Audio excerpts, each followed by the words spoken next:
Ada 8 spektrum eh, kepemimpinan atau keteladanan baginda Muhammad yang bisa kita hadirkan dalam hidup ini.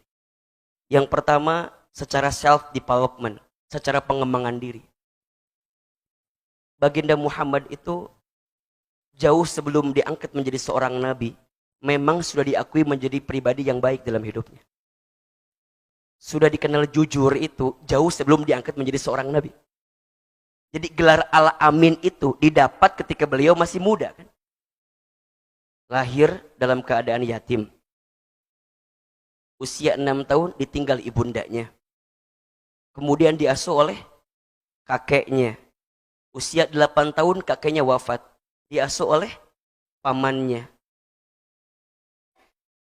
Siapa namanya? Abu Thalib. Pamannya Abu Thalib.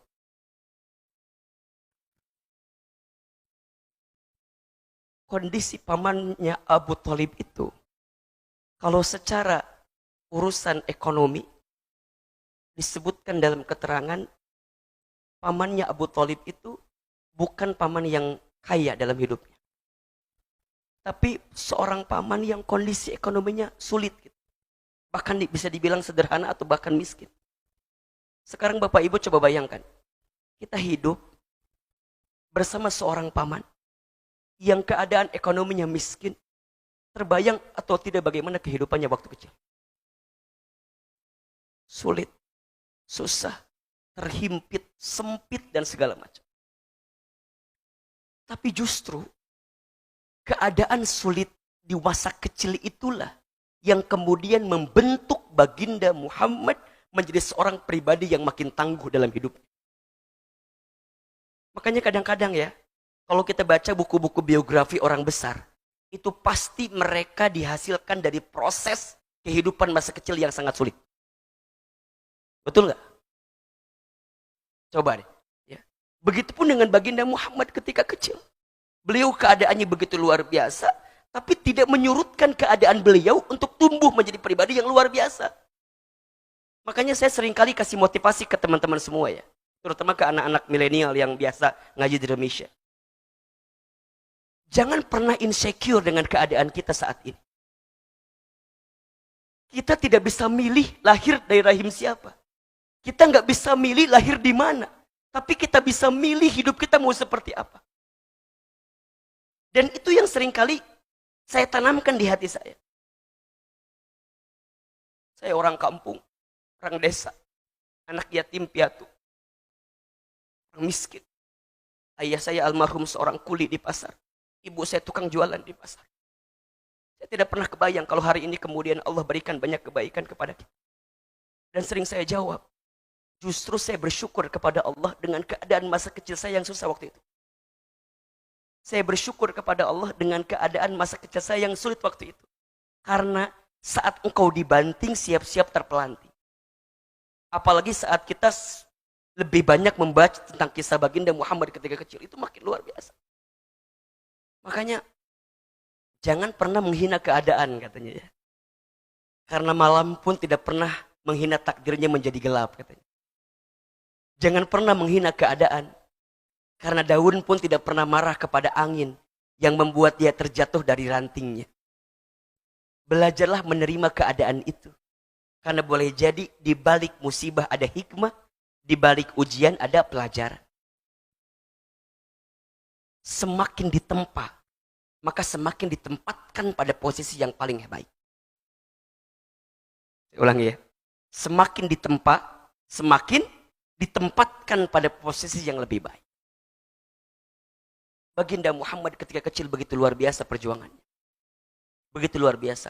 Maka kalau bicara pengembangan diri, motivasi diri, bagaimana kita bertumbuh luar biasa, coba dilihat bagaimana keteladanan baginda Muhammad ketika kecil. Dan ditambah beliau dijaga oleh Allah Subhanahu wa taala kan. Kita tahu mungkin di antara beberapa kisahnya kan. Satu kali baginda itu sempat mau nonton sesuatu lah kira-kira gitu kan. Tapi kemudian Allah buat beliau apa? Tertidur kan. Sampai jadi nggak nonton itu yang tadi dilihat itu. Allah jaga dan ditambah dengan keadaan yang bisa menguatkan beliau ketika itu. Jadi sempurna luar biasa. Nah, tapi pesan empirisnya yang bisa kita ambil saat ini Duhai anak-anakku sayang, adik-adikku sayang, apapun keadaan kita saat ini, jangan pernah menyurutkan kita untuk bertumbuh menjadi pribadi yang makin baik dalam kehidupan kita. Kita nggak pernah tahu. Hanya pesan saya sederhana saja. Satu, jaga kedekatan kita dengan Allah. Dua, jaga fondasi utama dalam agama ini. Dan yang ketiga, jaga keramat terbaik dalam hidup kita, orang tua kita. Saya kalau boleh jujur ya Bapak Ibu sekalian, mungkin saya sering pernah cerita ke beberapa orang dan beberapa tempat majelis kita ya. Saya bersyukur sekali punya orang tua yang tidak pernah berkata-kata buruk tentang anaknya gitu. Ahilman tuh waktu kecil bisa dibilang kumahanya. Kalau disebut nakal mungkin agak terlalu ya, hiperaktif lah ya Pak. Oh saya itu Masya Allah gitunya, nguji banget lah. Kalau kata orang mah cenah, kalau main bola belum pecah kaca tetangga tuh belum beres main bolanya gitu. Sampai banyak yang komplain tetangga itu ke ibu saya gitu. Ibu katanya, oh apa ini Hilman ini begini. Tapi ibu saya tuh nggak pernah berkata-kata buruk tentang anaknya gitu. Beliau suka bilang gini kadang-kadang, iya doain ya, insya Allah nanti Hilman jadi ustadz kata gitu. Padahal asa nggak mungkin gitu ya Pak. Sampai singkat cerita, saya lulus SD, saya masukin ke pondok kan, ke pesantren. Nah itu saya jalani hari-hari di pesantren. Dan ibu saya kalau ketemu saya selalu mengucapkan itu. Singkat cerita, waktu saya SMA atau aliyah gitu ya, ibu saya sakit, stroke. Kalau makan tuh harus disuapin. Dan kebiasaan saya, kalau libur dari pesantren, saya pulang ke rumah, saya nyuapin ibu saya. Dan ibu saya itu kebiasaan kalau sarapan, sambil nonton ceramah ustadz-ustadz di TV gitu. Ketika sarapan itu, ibu saya bilang, pasti suapin itu. Iman, nanti mama bakal nonton Iman ya, ceramah di TV kayak ustadz itu. Terus saya bilang, nggak mungkin mah, kita orang kampung, orang susah. Gimana mau ke Jakarta dari Garut? Dulu pikirnya gitu kan? Gimana caranya? Tapi ibu saya suka bilang begini, katanya, aminkan saja. Itu kalimat orang tua ya, ketika bilang, aminkan saja. Saya bilang, amin. Pasti setiap saya suapin ketika sarapan, nonton ceramah di TV, apa kalimatnya? Nanti mama bakal nonton Hilman ceramah di TV. Amin, saya bilang. Amin. Ada iklan pakai bahasa Inggris. Kata ibu saya, nanti Iman, mama doain ya, bisa sekolah pakai bahasa Inggris. Maksudnya apa? Ke luar negeri mungkin maksudnya begitu. Saya bilang, aduh, jangankan di luar negeri, di sini aja kita nggak ada duitnya gitu kan, gimana caranya? Katanya, apa kalimatnya? Aminkan saja. Amin. Satu kali ibunda saya dapat hadiah sejadah, gambarnya Ka'bah dari orang yang pulang haji atau umroh kalau nggak salah. Saya lihat kebiasaan ibu saya itu kalau ba'da sholat suka baca talbiyah. Labbaik Allahumma labbaik, labbaik la syarika laka labbaik, innal hamda wan ni'mata la wal mulka la syarika la, innal hamda wan ni'mata la wal mulka la syarika la. Satu kali saya pernah lihat, saya bangun malam, ibu saya sedang zikir ba'da tahajud. Saya lihat ibu saya banyak mendawamkan kalimat talbiyah itu. Saya tanya ibu saya, Mah, mama teh kenapa kalau habis sholat suka baca talbiyah? Kata mama saya, Iman, iya. Mama tuh pengen banget berangkat ke Baitullah katanya. Mama dulu pernah berangkat haji. Tapi waktu haji teh ibu saya tuh sibuk ngurusin ayah saya. Karena ayah saya sudah agak pikun waktu itu. Jadi waktu haji itu sibuknya ngurusin siapa? Ayah saya. Kata mama saya, mama tuh pengen berangkat lagi ke Baitullah. Terus saya bilang, kenapa tuh nggak berangkat? Atau di mana uangnya katanya? Dari mana uangnya?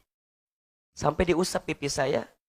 Kata ibu saya, kalau mama nggak sempat berangkat ke Baitullah, mama doain ya, Hilman bisa bolak-balik ke Baitullah. Ayah bunda sekalian yang dirahmati Allah. Izin Allah ya, hari ini apa yang pernah ibu saya sampaikan dulu kejadian semua. Ibu saya bilang nanti mama nonton ceramah Iman di TV. Izin Allah hari ini Allah berikan kesempatan itu kepada kita. Tapi saya sedih, karena ibu saya nggak sempat nonton saya di televisi.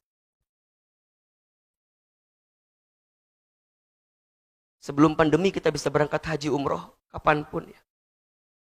Karena kita pembimbing haji dan umroh di beberapa tour and travel. Tapi saya belum sempat bisa menggenggam tangan orang tua saya untuk bisa berangkat haji dan umroh. Saya dapat kesempatan bisa safari dakwah ke Amerika, ke Kanada. Bisa exchange student ke Jepang. Tapi ibu saya nggak pernah tahu kalau saya bisa ke sana. Tapi kalau boleh saya jawab, boleh jadi apa yang kita dapatkan saat ini bukan karena kehebatan kita, tapi karena doa-doa terbaik ibu kita. Doa-doa terbaik dari orang tua kita. Maka pesan saya kepada siapapun hari ini, kita semua hari ini sukses, berhasil, hebat. Boleh jadi bukan karena ikhtiar kita semata-mata. Tapi boleh jadi ada doa orang tua kita yang tidak pernah kita tahu doanya. Mungkin di kampung itu ada orang tua kita yang nyangkul di sawah, di kebun. Tapi kemudian beliau berbisik kepada Allah, ya Allah, saya boleh capek, saya boleh nyangkul, saya boleh di sawah, tapi anak saya jangan ya Allah.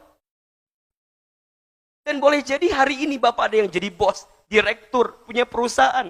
Bukan karena pinternya Bapak, bukan karena hebatnya Bapak. Tapi karena ada ucapan-ucapan terbaik dari orang tua kita yang berbuah kebaikan dalam kehidupan kita. Kalau kita masih punya orang tua sampai saat ini, jaga baik-baik, muliakan mereka, hormati mereka. Jangan menyakiti mereka. Satu kali saja kita menyakiti perasaannya, boleh jadi akan banyak kekecewaan yang datang dalam kehidupan kita. Kalau belum bisa membahagiakannya, jangan pernah menyakitinya. Saya ulangi, kalau belum bisa membahagiakannya, jangan pernah menyakitinya. Ridullah fi ridol walidain, wasukhtullah fi sukhtil walidain. Ridhonya Allah ada pada ridhonya orang tua, murka bencinya Allah ada pada murka bencinya orang tua. Kita nggak bisa milih lahir dari siapa. Kita nggak bisa milih orang tua kita siapa. Tapi kita bisa milih bagaimana caranya kita memperlakukan orang tua kita. Itulah kehidupan yang sebenarnya. Maka belajarlah self development itu. Bagaimana pengembangan diri yang luar biasa. Jangan surut dengan keadaan kita yang rapuh, yang sulit, yang sempit. Jangan. Karena pasti ada kebaikan yang bisa kita dapat. Coba lihat baginda Muhammad. Belajar dari situ tuh. Belajar dari situ. Saat dalam kandungan ditinggal ayahnya. Kemudian dilahirkan oleh ibundanya. Belum lama, di waktu masih kecil ditinggal oleh ibundanya. Diasuh oleh kakeknya, diasuh oleh pamannya. Keadaannya sulit luar biasa. Tapi beliau tumbuh menjadi pribadi yang sangat luar biasa. Maka jangan pernah khawatir dengan kehidupan ini. Selama bersama Allah, dengan Allah pasti ada kebaikan.